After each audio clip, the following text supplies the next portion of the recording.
Relationships. Is age just a number? Something you often hear here in the Philippines. And we're going to discuss that and several other items. But first, a public service announcement. They are cute and they seem harmless, but they're loud, incredibly expensive to keep, and absolutely untrainable. The other is a kangaroo. I don't really know much about kangaroos. This has been a public service announcement.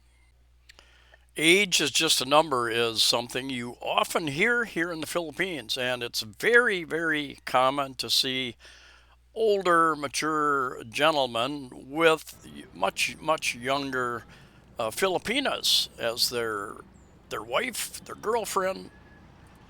I've had 3 trips to the Philippines and 8 years living here in the Philippines. And my experience, my observation is that it is generally accepted to see older gentlemen, even Filipinos. I've met a number of Filipinos in their 60s who have much, much younger girlfriends in their 20s and 30s.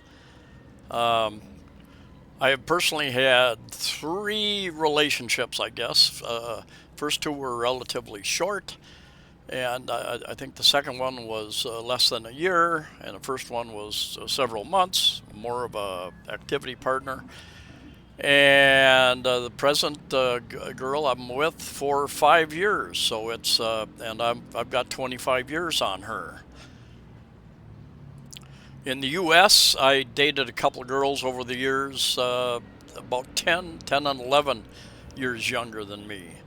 Uh, Much younger than that. Probably not accepted generally in the USA unless you've got a lot of money and you've got something really good going for you, exceptionally good looking. I have asked many Filipinos here in the Philippines about that, and taxi drivers and other people I meet, and there's quite a number of people if a real big difference. I mean, like 50 years difference. There are some people think that's a little out of the ordinary, but fact of the matter is it's generally accepted.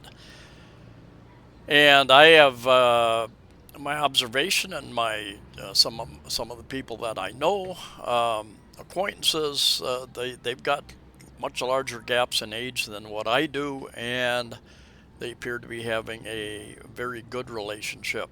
So I think in the end, somebody can say, yeah, age is just a number, but there are there are challenges with age. There are challenges with the different culture. There are challenges with the culture. There's challenges with the language. If it's English, there are challenges with religion, perhaps, depending upon you're both the same religion. I think 80% of the people here in the Philippines are Catholic. There is the downside. There are the scammers. There are the ones that are after the thinking that the foreigner is the ATM machine. I mean that happens all over the world. So you just have to be aware of that and do your due diligence, I guess. A good relationships takes time. I met guys who have had very short courtships and got married, and they seem to be having a very good relationship. I know of people who have brought their Filipinos back to the USA, back to their home country, and after they've received citizenship, um, they filed for divorce, went off and found somebody better and richer and younger, perhaps. Not sure. But at the same time, I am aware of people who've moved their wives back to another country and have had long-term, very good relationships as well. This video, by the way, is a video I took of a sunrise some time ago. It's in 4K for those of you who have devices that can handle 4K. Not the greatest sunrise, but it is what it is. Now, the topic of age is an issue in a number of ways. For instance, I've got 25 years, I'm 25 years older than my girlfriend.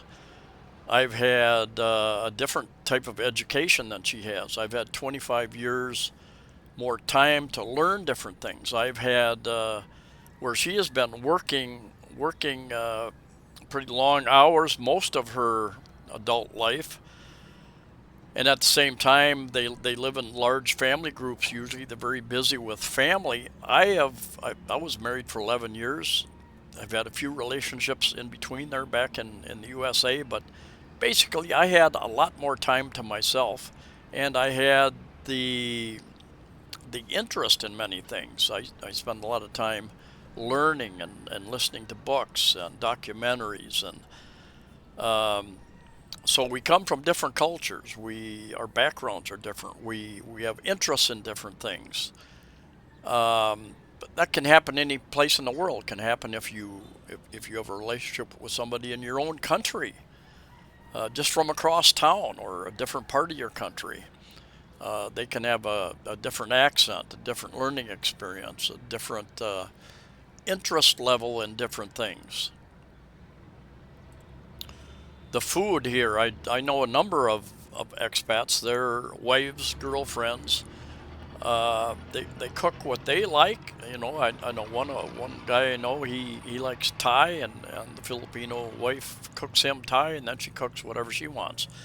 Um, Me and my girlfriend, I eat pretty much what I like to eat, and she comes home and cooks what she wants to eat. Occasionally, we eat at the same time and some of the same things, but usually that's not the case, and that works out for us. That's not an issue.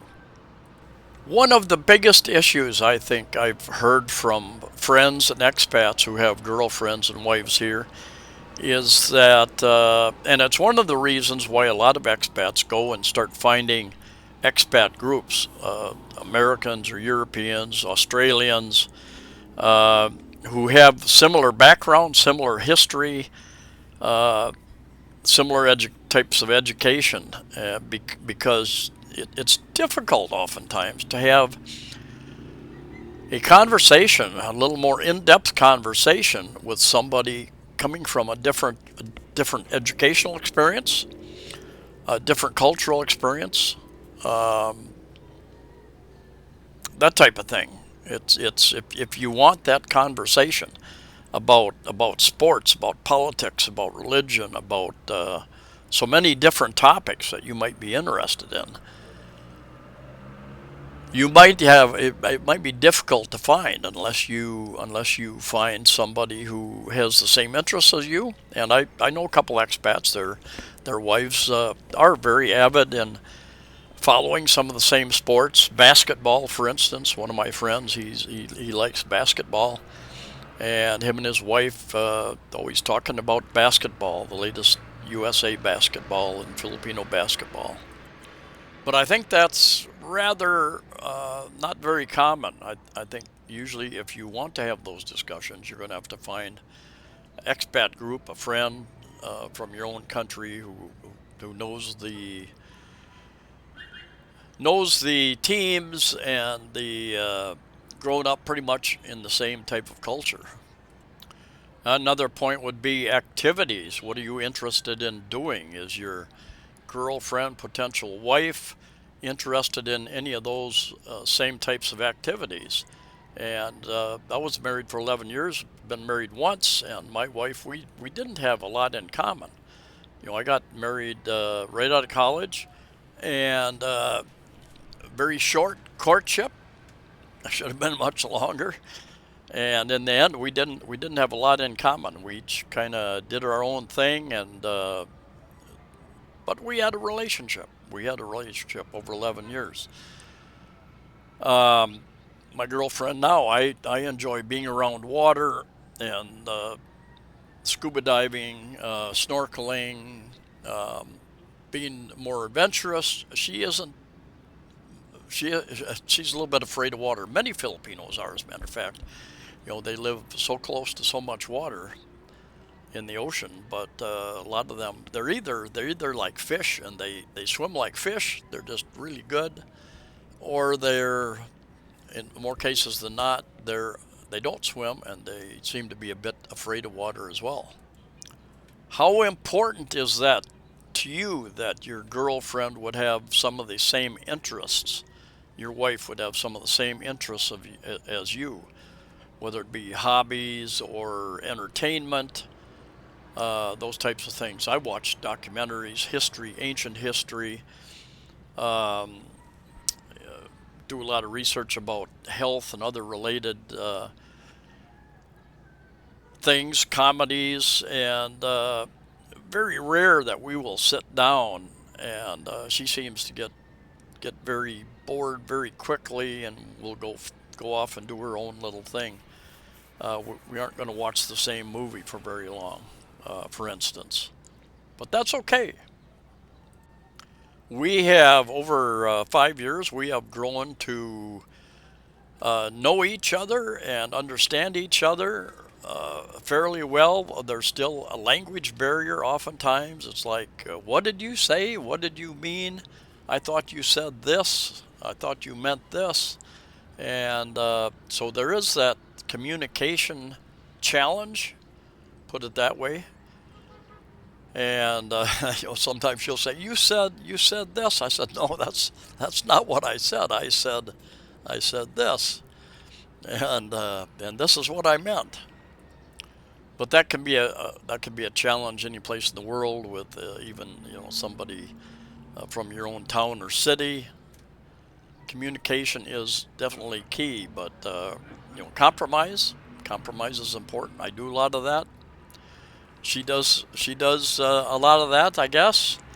In the end, we respect each other's choices. I explained to her early on that in my country, we tend to be pretty independent. The men will take trips. We'll go on hunting trips, fishing trips, uh, sports trips. We'll go watch a team play in another city, perhaps. And the girls go do whatever they want, and I give her that freedom, and I explained that many times early on, and she understands that. She doesn't always appreciate that, but I've told her sometimes I'm going to take a trip by myself, and a lot of times I'm going to bring you along on a trip. I have met a couple of foreigners here. I think each time, I think they may have been American, may have been European as well. And they were intent. They were not retirement age yet. They had jobs back in their country, and they were intent. I'm gonna take. I've been talking to this girl online for a year. I'm gonna take her back to my country, and we're gonna get married and live happily ever after. And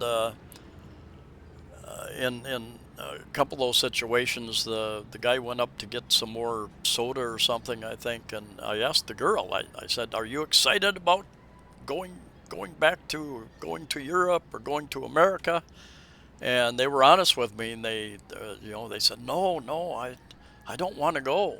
And it's like, this is not a good situation. Hopefully, they didn't get pressured into going like that. One thing I've observed also is that I think the great majority of expats who come here to live, they end up living on the island or very close to where their girlfriend, wife's family is. And oftentimes, the Philippines is very, very family oriented, and the girls want to live close to the family. They want to stay involved with the family. So consider that. When I came here, I wasn't on any dating sites before I came here, because I didn't want a girl to determine where I was going to live, what I was going to do, and I wanted to travel. One of my goals was to travel. I didn't come here to specifically to meet a girl, although that was going to happen, no doubt. And